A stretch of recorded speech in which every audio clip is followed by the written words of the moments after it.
Good afternoon mga boss. Today meron tayong installation ng Android unit dito po sa Hyundai Accent. So with 360 camera siya mga boss. Front cam.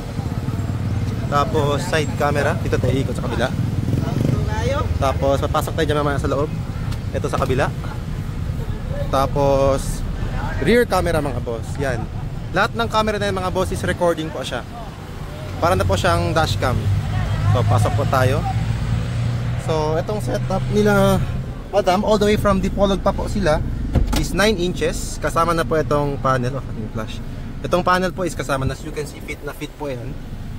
Parang original lang. So, ang features nito mga boss is pag nag-signal lights po kayo, automatic siya sa kabila. Tapos hazard.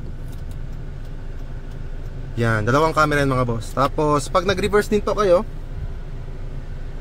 ito. Ito lang paano mga boss. Yan, reverse, yan. Tapos lipad. So, pwede nyo i-change yung mga camera angle. Pwedeng ganyan. Pwede rin ganito. So far, ito yung pinakamaganda kasi ito yung parang wide lens siya kumbaga. Yan. Ito combined camera mga boss. Tatlong camera, side mirror, tapos ito is rear camera sa likod.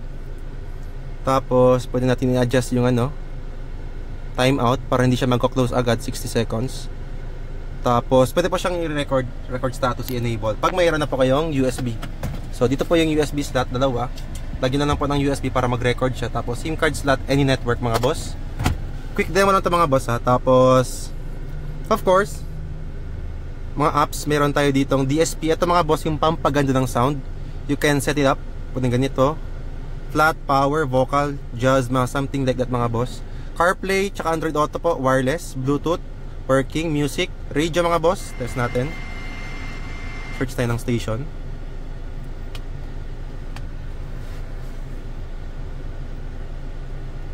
Yan. So, testing natin.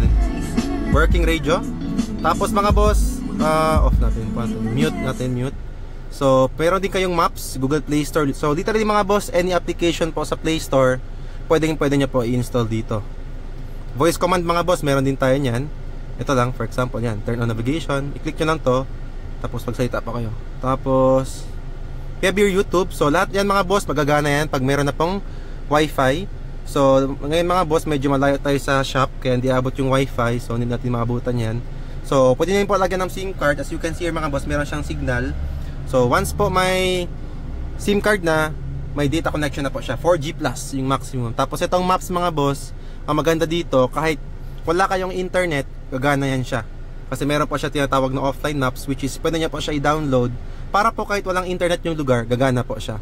So yun lang mga boss. For more info, visit our shop po. Dito lang po tayo sa Pagadian City, Andres Auto Accessories mga boss.